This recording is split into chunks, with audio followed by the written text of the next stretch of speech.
Hello everyone, ಇದು Friday ಮಿನಿಲಾಗ್. ಶುಭ ಮುಂಜಾನೆ ಎಲ್ರಿಗೂ. ನಾನಿವತ್ತು ಎದ್ದಿದ್ದು ಪೂರ್ತಿ ಲೇಟು, 7 o'clockಗೆ ಎದ್ಬಿಟ್ಟೆ. ಯಾಕಂದರೆ ನಂಗೆ ರಾತ್ರಿಯಿಂದ ಪೂರ್ತಿ ತಲೆನೋವಿತ್ತು. ಎದ್ಬಿಟ್ಟು ಹೊರ ಹೋಗೋಣ ಅಂತ ಹೋಗಿದ್ದೆ. ಅವರು ಆಲ್ರೆಡಿ ಮೇವು ತಿಂತಿದ್ಲು. ನಮ್ಮ ಪಪ್ಪ ಎಲ್ಲನೋ ಹೊರಗೆ ಆಲ್ರೆಡಿ ಮೇವನ್ನೆಲ್ಲ ಹಾಕ್ಬಿಟ್ಟು ಹೋಗಿದ್ದಾರೆ. ಅವ್ರು ಮೇವು ತಿನ್ನೋ ಬಿಸಿಲು ನಾನು ಮಾತಾಡಿಸ್ಲೇ ಇಲ್ಲ.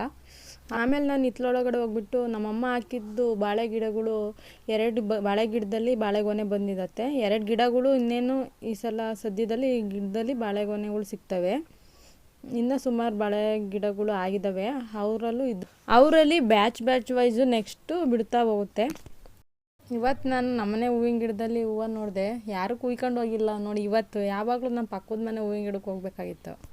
ಇವಾಗ ಹಿತ್ತಲೊಳಗಡೆಯಿಂದ ಆಚೆ ನಮ್ಮ ಗೌರಿ ನೋಡೋಣ ಅಂತ ಬಂದೆ. ಆಲ್ರೆಡಿ ಗೌರಿ ಇರಲಿಲ್ಲ. ಯಾಕಂದರೆ ನಮ್ಮ ಅಪ್ಪಾಜಿ ನಮ್ಮ ಪಪ್ಪ ಇದ್ದಾರಲ್ಲ, ಅವರು ಹಸುನ ಹೊಡ್ಕೊಂಡು ಹೋಗಿದ್ದು ತೋಟದ ಹತ್ರ ಹಸು ಮೇಯ್ಸೋಕ್ಕೆ. ಇವತ್ತು ನಮ್ಮ ಮನೇಲಿ ಮಲೆನಾಡು ಸ್ಪೆಷಲ್ ಅಕ್ಕಿ ರೊಟ್ಟಿ ಮಾಡ್ತಾಯಿದ್ರು ಅಮ್ಮ. ಸೌದೆ ಒಲೆಯಲ್ಲಿ ಇವತ್ತು ಅಕ್ಕಿ ರೊಟ್ಟಿ ಮಾಡ್ತಿದ್ದಾರೆ. ತುಂಬ ದಿನ ಆಗಿತ್ತು ಅಕ್ಕಿ ರೊಟ್ಟಿ ತಿಂದ್ಬಿಟ್ಟು. ಅದಕ್ಕೆ ಇವತ್ತು ಅಮ್ಮ ಬೆಳಗ್ಗೆನೇ ಅಕ್ಕಿ ರೊಟ್ಟಿ ಮಾಡ್ಕೊಡ್ತೀನಿ ಅಂತ ಅಕ್ಕಿ ರೊಟ್ಟಿ ಮಾಡ್ತಿದ್ದು. ಅಕ್ಕಿ ರೊಟ್ಟಿ ಜೊತೆಗೆ ಹುಳ್ಳಿಕಾಳು, ಮರೆಳ್ಳು, ಕಡಲೆಕಾಳು ಹಾಕಿ ಚಟ್ನಿ ಮಾಡಿತ್ತು. ಜೊತೆ ನಂಜಿಕೆಗೆ ತುಪ್ಪ, ಉಪ್ಪಿನಕಾಯಿ. Thank you for watching Kannada Saanvi logs.